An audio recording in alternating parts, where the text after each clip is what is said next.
Three phase motor को तीन अलग अलग जगह से ऑन ऑफ कराना है, जिसको हम तीन अलग अलग जगह ए, बी और सी से ऑपरेट कर सकेंगे। इसके लिए हमें एक कॉन्ट्रैक्टर, एक 3 पोल एमसीबी और 2 पोल एमसीबी साथ में 3 एनओ 3 एनसी स्विच चाहिए होगा। सबसे पहले मोटर के तीनों फेज वायर को कॉन्टैक्टर के टर्मिनल T1, T2 और T3 में जोड़ेंगे। इसी को आगे बढ़ाते हुए कॉन्टैक्टर के L1, L2 और L3 को 3 पोल एमसीबी में जोड़ेंगे। ये 3 पोल एमसीबी घर के 3 फेज में लाइन से कनेक्ट होगा और 2 पोल एमसीबी में एक फेज और एक न्यूट्रल देंगे। अब 2 पोल एमसीबी के फेज को एनसी से और न्यूट्रल को कॉन्टैक्टर के A1 से कनेक्ट करेंगे। अब एनसी और एनओ का कनेक्शन करने के लिए एनओ को पैरेलल और एनसी को सीरीज में जोड़ेंगे। लास्ट में एनओ के एक टर्मिनल को एनसी से जोड़ेंगे और दूसरे टर्मिनल को कॉन्टैक्टर के A2 से जोड़ेंगे।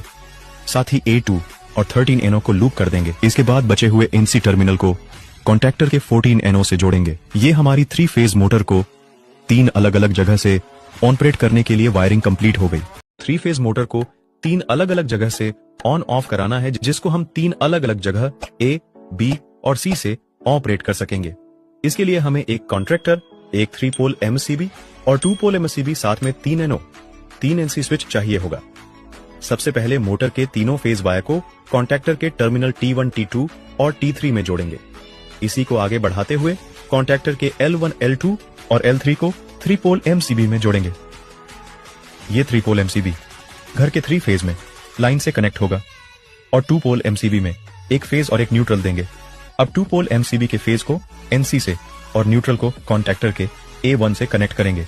अब एनसी और एनओ का कनेक्शन करने के लिए एनओ को पैरेलल और एनसी को सीरीज में जोड़ेंगे। लास्ट में एनओ के एक टर्मिनल को एनसी से जोड़ेंगे और दूसरे टर्मिनल को कॉन्टैक्टर के A2 से जोड़ेंगे। साथ ही A2 और 13 एनओ को लूप कर देंगे। इसके बाद बचे हुए एनसी टर्मिनल को कॉन्टैक्टर के 14 एनओ से जोड़ेंगे। ये हमारी 3 फेज मोटर को 3 अलग अलग जगह से ऑपरेट करने के लिए वायरिंग कंप्लीट हो गई।